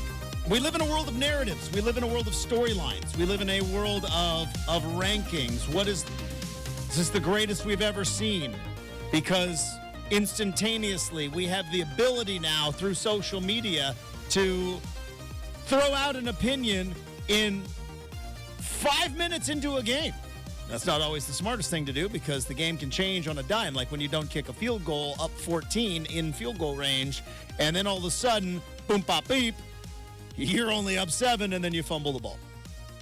Right? A lot can change, but because we have instantaneous ability to throw out opinions, boy, narratives are formed very, very fast. And this weekend was no different. Because now we're having conversations. Is Patrick Mahomes now in the discussion? He hasn't even won the Super Bowl yet. But is he in the discussion with the greatest quarterbacks of all time? Here's my question. I firmly believe that it is lazy to solely go based upon winning and losing with regard to quarterbacks because there's a whole defensive side of the ball, right? The Chiefs got a couple of big turnovers in that game. Chiefs got a couple of big takeaways in that game. The way that they defended Lamar Jackson was, and Lamar didn't have his best day. And also you had, boy, that Trey Flowers penalty. What? Like, talk about a stretch that you really want to forget. Baltimore, they finally get the big, Baltimore's been a team all year long that could count on the explosion plays, right?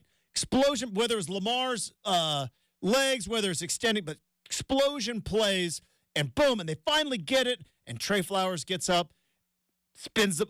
Now, I don't know if taunting flag is probably necessary. Oh, there. it was. It within the. You think so? The letter of. Letter of the law, you're correct. You cannot spin. Spirit of the law. Like, in that situation, at that particular point. Now, he shouldn't have done it. I'm not condoning.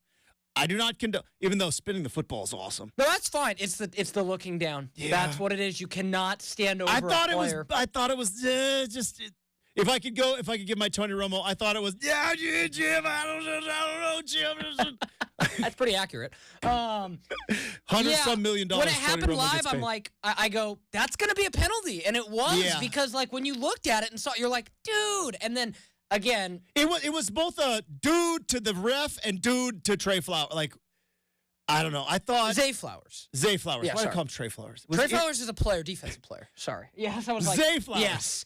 And then the fumble. I do that all the time. And then the fumble. What? A quarter later, when he dives for. I mean, that's two major. No, it was that drive. Okay, it was the same drive. So Zay Flowers gets the big chunk play. Okay, they're on the 5. That's right. They're on the 5. Okay. 5? 10. They're on the 10. Spins the ball and does the looking down, and also that's right. Kansas City guy did have his leg hooked. A little long. I'm just saying.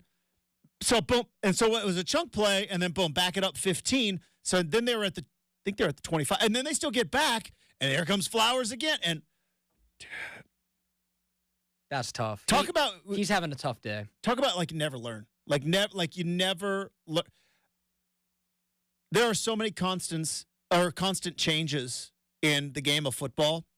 One that I think will be a never-ending change is that the goal line is right there. It's right there. It's so close. It's so tempting. What? Just got to extend the football. Oh, bink, football. How many times do we see these guys try to extend the football? And I know we forget about all the times they extend the football and make it. But I mean, I bet you every team. I bet you've got a story of Oregon State at one point where a guy extended the ball, fumbled, and it was like, never forget it. It was gave Jim Harbaugh one of his first collegiate wins at Stanford. Did I prep you for that? Nope. No, you got it in the memory bank because everybody knows it. 07, baby. Cameron Colvin against Cal. Or wait, excuse me. Yeah, Oregon 07, Cameron Colvin. And shout out to Cameron Colvin. Good dude. Extends the ball. Big fumble into the end zone. They were going to tie the game. Every team's got that one. He's right. Yeah. Every team's got that one. And that was now the Baltimore Ravens one. Because I don't know if that, they've, taunting penalty. And so does he need to extend the ball if they don't get the taunting penalty? You know what I mean? And then it was on, and then basically handed the Chiefs. Well, it didn't hand the Chiefs the win. There was a couple other things. Then Lamar threw into triple coverage, even though there was pass interference. But I don't think you're going to get a pass interference call throwing into triple coverage, right? It's like that's like the football equivalent of like when point guard runs the lane and jumps up into four guys and wants a call. It's like, dude, I'm not bailing you out. And to that point, it's just like, I think the Ravens, they didn't look right yesterday in any shape. Like, you could make the claim that both the Lions looked good and then looked bad. The Niners looked bad, then looked good. Mm-hmm. The Ravens never looked good yesterday. The Chiefs, they were lucky they scored their points early because then the Ravens defense tightened down. Justin, like we're talking about, strip everything else away. You know who had the number one offense in football this year? The Baltimore Ravens. Yeah. The Baltimore Ravens are the only team to have handed the 49ers their lunch this year and beat them by, I think 18 points. That was Brock Purdy's 4-pick game, right? Yeah. So the fact that the Chiefs, and we've sat here, and particularly me, I've sat here and criticized, particularly a few weeks ago when I said, they made a mistake. They shouldn't have paid Chris Jones. They should have paid Tyreek Hill, right? Kept the offense going. Paid Juju. Had anybody. Justin, you name me one of their receivers right now. Can you? Well, I know Tony because he screws up all the time. Right. So it's Valdez, Scantling, Rashee Rice. Yeah. A couple tight ends we don't know about after Kelsey. Like, it is Brady. But it's like, that part of it to me is like, man, the Ravens are going to have a really hard time dealing with that because this was supposed to be the year, Justin. It was, we were, Lamar won his MVP, but we were the baby Ravens. We weren't ready for that. And all year we heard Harbaugh, this is their, and they looked horrible yesterday. Like they were but they still had a chance at the end, though. They did. Right? They were right there at the end. If Tucker makes the Flowers field doesn't fumble the ball, different story. Different. Plus, you've got Tucker, who's like the greatest kicker of all time.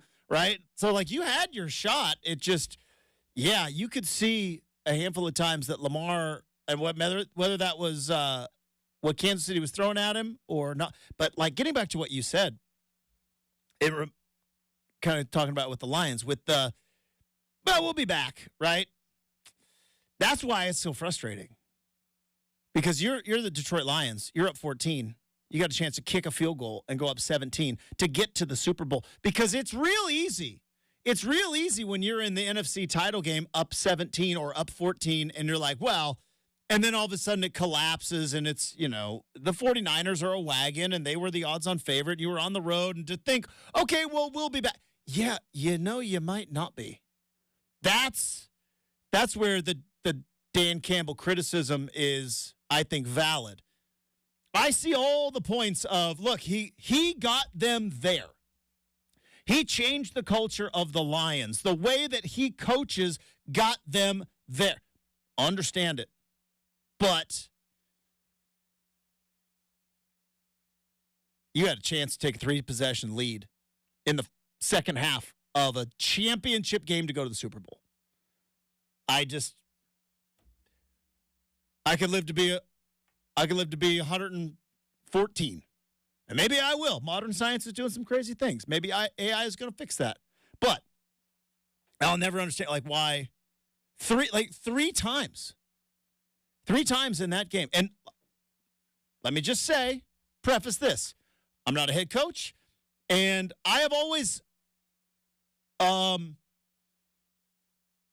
always stuck up for coaches when it comes to,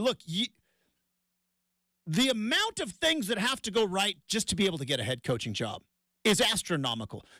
Clearly, the amount of people in this world who go, I want to be a coach, and then to think how many people actually get to be NFL head coaches. It is winning the lottery. The amount of things between hard work and fortune and timing and everything else that you have to do to become a coach. And then to tell that coach, all those things you did to be able to get to one of 32 spots, let alone one of 4 spots being in a championship game. Now, everything that you have done before, you got to do it different. You got to do it different because that's not how it works. Brenden, you said, because I try to put things into real life perspective. For me, my whole thing in life, health and fitness, right? I was fat. I lost weight a certain way. Now, I lost weight before in a bad way. And you said, you look at everything through financial lenses. Could you imagine you do a certain thing? You're like, I save this much, I invest this much, and boom, boom, boom. And you amass pretty nice little nest egg. And then all of a sudden, somebody's like, that's not going to work at this level. You got to do it differently. That would be so hard to do. Because you're like, no, I know I do X plus Y, I get Z. That's what we're asking Dan Campbell to do. Now, again, field goal, boom, kick it up there. Points are good. And I think there's also a little bit of, because of the way Dan Campbell, and I love him and I root for him. I'm sad that I don't get 2 weeks of Dan Campbell. I really am. But there is also a part of it where it's not a battle of your manhood or, you know what I mean? Or your toughness. Sometimes it's just, you take the 3 and that's okay. It doesn't make you soft or weak. Now, maybe that's an unfair thing to throw on a guy but that's what it felt like. Oh, nope, we don't do it. We're soft. But imagine you've done everything.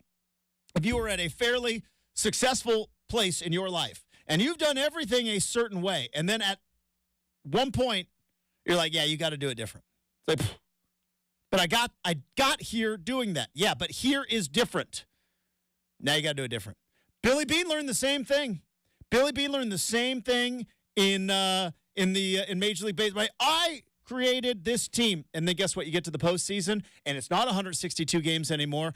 Now you got to bunt, and now you got to steal, and now you got to manufacture a run. You don't do that in the regular season, but it's but we got here on a crap salary. So since, though, that's been disproven, because haven't the Boston Reds, didn't they use that formula? Wasn't that the famous thing is the Boston Red Sox use that form? I'm pretty sure an MLB team has won a title with kind of doing more of the Moneyball style, right? Moneyball style. Or am I wrong? I could be wrong. You're not wrong, but it's just, the idea is, and Billy Beane's admitted this, Moneyball is about 162 game season, right? So long. Yeah. And then you get to the postseason, and then you're down to 3. Right. You're at 3 games. You got to manufacture a run. It's got to come up. Same thing in the NFL, right? All right, regular season, week 14. You can go for it there. The question is, an NFC title game, maybe not the spot. So for the Lions, I don't think it's quite like Billy Beane, because after that season, Justin, they're like, oh, the owner's like, you'll be better next year. And Billy Beane's like, we're not going to be better next year. And you don't like the. So that's the thing. That's Dan Campbell's quote post game when he's like, it's going to be twice as hard to get back. It's going to be so hard. So hard to get back. And that's it, because that's the NFL, right? There are 4 teams. Guess what? There's 28 teams all getting better right now. So Mahomes firing coaches, hiring coaches, working on their draft, right? 28 teams all trying to get better. Coming after you. So Mahomes and Reed just make it look really easy to get to a Super Bowl. Because they're all-time greats. I'm like, don't get me wrong. Because like we said during the first and the second, and now let's make it 3 hours. Because Patrick Mahomes is an all-time great. Some guys just are. Well, how about the fact? So I was like, oh, it's so hard to get back. It is. For some guys, it ain't. Tom Brady managed to get back a lot because he's an all-time great. Same with Patrick Mahomes. It's true. Just out of the last 24 years, and this just hit me. 24 years, right? 14 of those years had Brady or Mahomes in a Super Bowl. I know. I mean, yeah, And 4 others had Peyton Manning. it's true. So, all right. More NFL talk with Dan Pizzuta, covers the NFL. Get his thoughts on what happened yesterday. Get his thoughts, early reaction to the Super Bowl matchup. That's next in 620 Rip City Radio.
All right, we had 2 championship games yesterday. Patrick Mahomes and the Chiefs, they're back in the Super Bowl. Get used to it, everybody. They ain't going anywhere for a while. Tried to cook them a month and a half ago. Nope. And the 49ers, well, they got out of San Francisco with a win.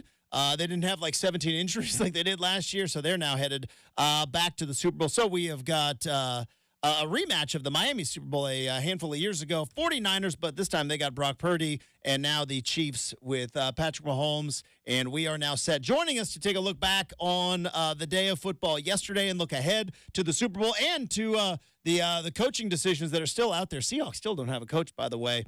Friend of the program, covers the NFL for the 33rd team, Dan Pizzuta, back on the Big Show. Good morning, Dan. How are we doing? I'm doing well. How are you? We're doing fantastic. Like I mentioned, there's a ton of stuff to talk about from yesterday. Let's start with the AFC title game. And, you know, you had the Ravens, who had the number 1 offense in the NFL all season long. And, you know, kind of going into the game, it was a big question is, you know, what is Kansas City going to be able to do with Lamar Jackson? And he looked out of sorts. Now, I don't know if that was on Lamar. I don't know if that was on what Kansas City was doing, but it just never looked like he was quite comfortable. From what you saw, what was some of the things that Kansas City defensively was doing there with Lamar Jackson to have him kind of so uncomfortable all day?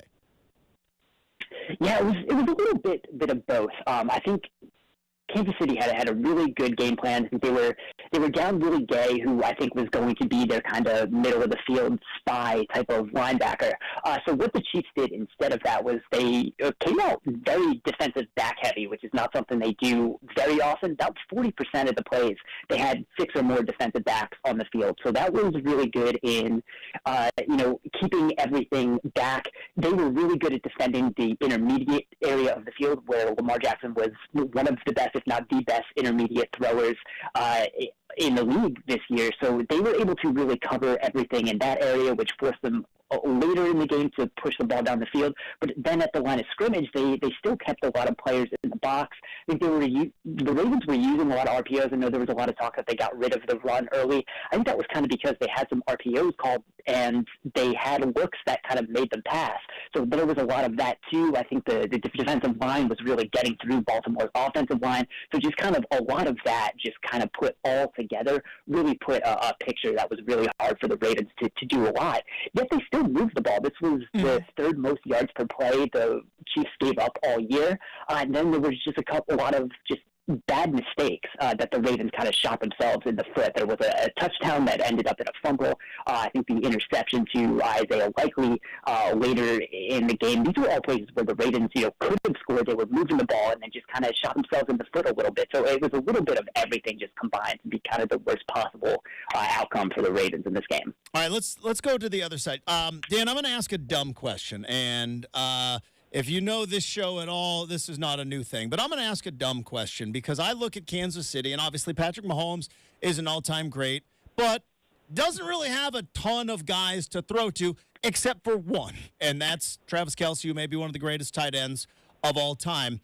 Baltimore's got the best defense in the league, and arguably one of the teams that is just week after week has been so consistent. How does Travis Kelce have the game that he has when you know going in that that's going to be a focal point? Is he that good? I mean, it's probably a plausible answer, but I'm just from a dumb guy watching football perspective, Dan, I'm just so curious. It's like, why don't you try to have somebody else beat you? Because I don't see an awful lot of other weapons there for Kansas City. Yeah, I think I'll put they do have one more, which is the development of Rashee Rice has really picked up over the second half of the season. And I think you kind of see when Kansas City has been clicking on offense, it's really Kelce and Rice. And usually whenever the ball is thrown to someone else, it doesn't go well. So they've kind of figured out who to really focus that offense around.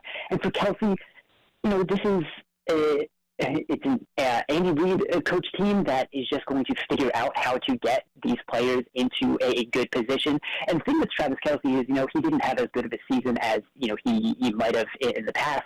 But on a per route basis, he was still very good. He was still really good this year. He just hadn't played quite as much. So I think with that rest that he got the last week of the season, getting some more rest coming into the playoffs, he looked much fresher. They've gotten him kind of on the move a little bit, and we're seeing kind of more of that prime type of Travis Kelce usage, where he also just kind of has that mental connection with Patrick Mahomes, where if something breaks down and it's going to be a little bit of a scramble drill, he just knows where the open spot is going to be. Mahomes knows where that open spot is going to be, so they find each other. But also, he's just really good. That touchdown that he had, the first one, Kyle Hamilton cannot be in better coverage in that, and that's just a perfectly thrown ball right to the perfect spot, and Kelsey's there to catch it. So, yeah, it is just one of those combinations where they're going to figure out how to get him open. He is just so good at, knowing where the space is going to be, and just all of that has combined for, one of the best connections that we've really seen between a quarterback and a receiver. Well, and Dan Pizzuta joining us here on 620 Rip City Radio, covers the NFL for the 33rd team. Dan, you talk about a guy like Patrick Mahomes, and obviously fourth time in the Super Bowl. He's had nothing but AFC championship games at the very minimum his entire career as a starter, and this is a guy that that doesn't have Tyreek Hill to throw to anymore, doesn't have Eric Bieniemy as an offensive coordinator. Obviously, the constants of Andy Reid and Travis Kelce really, really help, but man, you look at a guy that has just every single time, whether it's the Bills and Josh Allen, whether it is Lamar Jackson in an MVP type year, it's just when the lights are brightest, Patrick Mahomes seems to just show up. And I mean, it's one of those things where, man, we are in the midst of an unbelievable legendary career, like right in the middle of it right now with him. Yeah, absolutely. And I think I wrote something for the 33rd team earlier last week about Mahomes and Jackson, how these are just two quarterbacks that opposing defenses and opposing defensive coordinators just take a look at them and go, in order to beat these guys, we have to change up something. We can't just do what he's expecting us to do. So these are two guys that just kind of see the most thrown at them from opposing defensive coordinators, and we've seen that from Mahomes throughout his entire career. And we saw this with the Ravens too. In the second half of this game, the Ravens defense really kind of shut them down. But he was so successful in really the first quarter and those two opening drives that really kind of gave them the cushion for that. And then he just, in those big spots, you see the last drive with the big throw to MVS. He is always in these spots, and this has not been an easy path to the Super Bowl for them when you're playing Miami, Buffalo, and Baltimore, who were three of the best teams in the AFC. And I think Aaron Schatz, who does DVOA, works for FTN now, by their numbers, by DVOA, if the Chiefs win the Super Bowl, it will be the hardest path to a Super Bowl victory, which would include a victory over San Francisco that we've seen from a team. So this is just, overall, this team is so good right now. Patrick Mahomes is doing what he does. This is the best defense that he's played with. It's been a lot of fun to watch. Dan Pizzuta joining us here on 620 Rip City Radio. All right, let's go to the NFC. And, Dan, building up a team, it's economics, right? And it seems that the model in the NFL, for good reasons, is you got to find a quarterback and then figure out everything else. And then you pay your quarterback and you figure out who you can pay and who you can't. And you hope that your quarterback is just that dynamic and that good that he can kind of make up for some mistakes. Well, the 49ers have kind of done the opposite, right? They pay everybody else. And Brock Purdy's sitting there with a roommate making about $800,000 and, ho-hum, just going to the Super Bowl in his second year. But it's working, and it's working for them. When you look at kind of the way that this 49ers team is built, is this just because they found a gem in Brock Purdy, or did they maybe kind of find like, a money ball kind of style or loophole around the salary cap where it's just like, yeah, let's find a young quarterback, draft him super late, and just have him throw to all the weapons that we have paid? It's kind of fascinating. Yeah, it's a lame answer, but it's a little bit of both, right? Yeah. You have the Shanahan offense, which has, since its inception, he really took over in San Francisco, has been incredible. Now you have added all of the offensive playmakers into that. They've had Devo for a while. They've had George Kittle for a while. They've had Brenden Ayuk for a while. You add Christian McCaffrey to that halfway through last season, and that completely opened up a whole other aspect of what this passing game can be with the versatility to move everyone around. You have a fullback in Kyle Juszczyk who can play all of these different positions, and you caught the ball down the field. No other fullback is having some of the receptions that Kyle Juszczyk did in that game last year. So there's such a big margin for error within that offensive system. And then you have Purdy, who does a lot of things very well, and what he also does well, which is something that separates him from where a Jimmy Garoppolo was in this offense, is his ability to create some things out of structure. Sometimes that can be very chaotic, that can lead to some interceptable passes and some bad plays, but also kind of like we saw last night, those scrambles. There's no way Jimmy Garoppolo is doing some of the things that Brock Purdy did with his legs in that game. So when you add this great offensive system that is so just perfectly in tune to take weaknesses of whatever defense it is facing, and then you add someone who can kind of add a little bit outside of that structure when that offensive system does not go as planned, that's really what's been making San Francisco so good this year. It just increases the margin of error for what this team needs to succeed. Purdy's had, last week had a bit of a rough of a first half, really rough first three quarters. He had some rough throws in this game also, but this offense, again, just so good, so well designed. There's so many playmakers there that it only takes a couple of plays to really get this offense back on track. And I think that's what we're looking at right now, just everything in place to make this one of the best offenses that we've seen.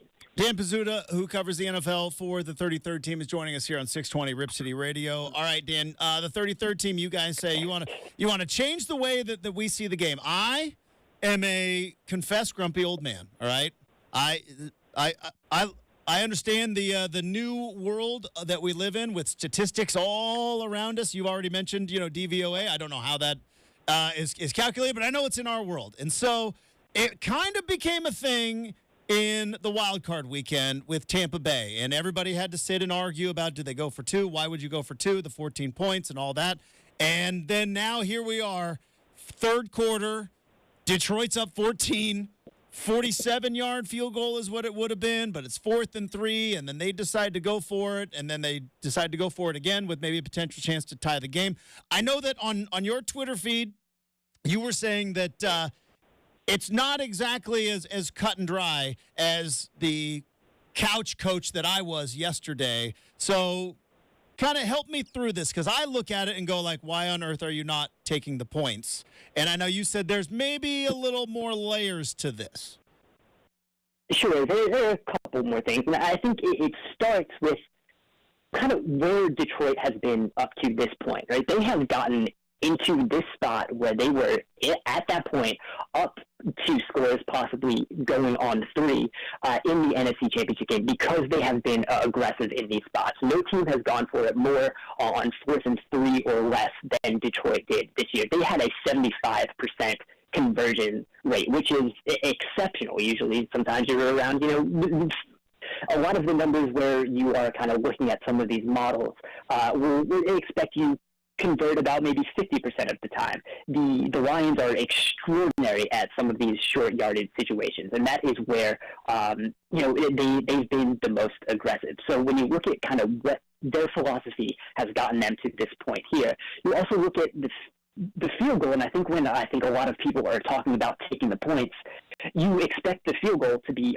100% conversion, and that's also not true, especially with Detroit's kicker, who was not on the team to start the year, was signed off the practice squad in the middle of the year, and it was about 77% from 40 to 49 yards. So you're looking at about the same type of conversion rate for this kicker who might miss from about 47 yards, where you can go with your offense that has completed, 4th and 3 or shorter on 75% of the time. And when you take the points, you're looking at a team that was an underdog in this game by 7.5 points. That's when you want to be the most aggressive. You actually want to try to score more points there because you know what San Francisco and that offense can do, which San Francisco and the offense did, which is go down the field and score a couple of times. So I think when you kind of put all that calculus together of why Detroit should be aggressive, I think it goes out. I think if you play those plays out a couple more times, especially the Josh Reynolds drop, that play's open. So I think that really worked out. What really killed Detroit, though, once we get into the later games, the drive after the first 4th and 3 that didn't work, is that fumble, the Jahmyr Gibbs fumble, really knocked them out. And that was probably, outside of the pass that, knocked off the helmet and went into Ayuk's hands. The fumble on the next drive was probably the biggest swing in the game, and that had really nothing to do with the 4th downs. So there was a lot of things that went into Detroit, kind of sputtering it and losing some of the momentum they had in that game. And it's not all on the 4th downs, and I'm sure if they do those 4th downs again, they would go for it, every single time. Dan Pizzuta of the 33rd team joining us here on 620 Rip City Radio. Dan, before we let you go, I do want to talk about one of the big coaching hires that was made here on the West Coast, as the Chargers get Jim Harbaugh, which is fascinating, and obviously us here in Oregon very familiar with Justin Herbert, and it's been an interesting run for Justin Herbert in the NFL. We're now on coach number 3 in year 5. Also a guy that had 3 coaches in his college career. When you look at Jim Harbaugh and everything that he brings, and obviously you got the Super Bowl in San Francisco, but it was also kind of an ugly breakup there in San Francisco. Him going to Los Angeles to take over the Chargers with Justin Herbert and all the weapons that they have. Is this? It seems like it is a perfect matchup. Is that the case? Is there some other things where maybe we're missing something here? What do you look at this hire for the Chargers bringing in Jim Harbaugh? Yeah, on the face, I think this is something that's going to be a net good for the Chargers. Obviously, Jim Harbaugh just comes in and is the guy that, for lack of more deeper thinking and cliche a little bit, just kind of knows how to win. That's what he does. He just kind of establishes this culture of competitiveness, and his teams are always going to be in games and in big games, which is something the Chargers have desperately needed for a little bit. I think it's a plus that he's going to bring in his defensive coordinator from Michigan, Jesse Minter, who's been doing a lot of really good things. Took over from Mike McDonald, who's been doing great things in Baltimore. Might be doing great things in Seattle in a couple of weeks. We'll see about that. But in terms of kind of the bad breakup, I think it's going to be a plus that Harbaugh is actually here first. It looks like there's going to be some GMs that are going to be very Harbaugh-friendly, so I think there's going to be a more collaborative process there just from the top down. I'm very interested to see who the offensive coordinator is going to be, and I think that's a big thing. I think Harbaugh has been, as kind of the old-school mentality as he's been, has been very, progressive in, some of the people he has looked for in some of these coordinator roles. When it was San Francisco, it was Greg Roman and Vic Fangio before those guys really took off in those kind of roles, and those are still the Fangio system is something that has spread and is still something teams are looking for now. And Roman then went on to have the Lamar Jackson MVP. So who he brings in as offensive coordinator kind of oversees what Justin Herbert is going to be doing, I think is a pretty big unknown that we still need to see. But I think that's going to be something that it should be a positive. I can't imagine it's someone that we're really going to feel like it's not a good fit because that's kind of the whole point of the job is to figure out who is going to be a good fit. But overall, I think this is going to be a very positive thing for the Chargers. Dan Pizzuta of the 33rd team. You can follow him on Twitter at Dan Pizzuta. Hey, appreciate the time. Thanks so much. Have a terrific week. We'll look forward to talking to you again soon, Dan. Yeah, thank you. Appreciate it. There you go. That 75% thing is fascinating. It's fascinating because it's super easy on the couch. Hey, kick the field goal. It's like, guys kicking in that range at about 76%. We're at a 75% 4th and 3. All season. Nobody's gone for it more. I still think you kick. I mean, but again, I'm the guy sitting here talking on a microphone, and Dan Campbell's the one. He's the man in the building. But that's 75%. And I guess if you think about it, right, you're roughly like negligible difference in terms of completion percentage of the kick and completion percentage of going forward on 4th and 3. Do you want the ball in Jared Goff's hands, or do you want it on the foot of Michael Badgley, whom I had to look up because I don't know. He's not terrible. Not terrible. He was on the practice squad, though, to start the year. Above average kicker this year. He was on the practice squad to start the year. But I'm just saying, if you have a 75%, I don't know. Boy. I don't know, champion. Tony Romo all day. All right. Super Bowl's going to be great. RCM mailbag, that's going to be great as well. That's next, 620 Rip City Radio.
All right. Let's wrap up the big show. We did that the same way each and every day with the RCM mailbag. Random questions, any subject, any topic. Nothing, I repeat, nothing is off limits. And one lot duck. The tough questions. Is it a tough question? Do I love Britney Spears? I do. That's not a tough question. That's an easy one. But let's fire up the mailbag. It's time for the RCM mailbag. With any question, any topic, Justin can't duck the tough question. What do we have first? All right, Justin, firing up the big mailbag today. Yeah. Curious, what is your worst hotel-motel experience that you can think of? Obviously, life's quite long. Probably been to a lot of hotels in your life. Been to a lot of hotels, been to a lot of motels. But do you have one where you're like, yep? Like, I have one that kind of comes to mind as like, yeah, that's kind of not the best hotel I've ever stayed at. So I'm curious if you have like a horror story at all. I don't have a horror story. So again, I grew up in a very small town, one stoplight, 5,000 people. But for some reason, and I think the reason was the wildlife safari existed down in Winston. There was a hotel in town, and I lived there. Would never ever stay at the hotel, but sadly, a handful of years later, had to go back home for a memorial service, and my parents have moved. I have no family back home, and so I'm like, all right, I'm going back to this memorial service, and we're gonna do the service, and then we're gonna, We're gonna celebrate life by toasting with, So do you still have friends there? Or not many connections left to Old Winston. No. Yeah, Really? See, that would be just a lot of people leave. A lot of people leave town. Yeah, like for me, like just the idea of like, you're not. Yeah, you're less than.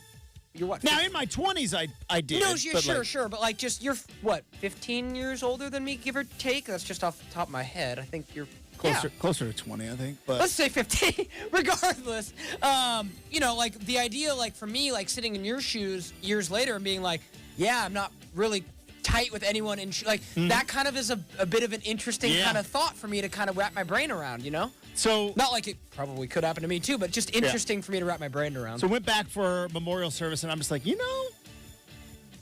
gonna stay at this motel that I've seen my entire life. Yeah.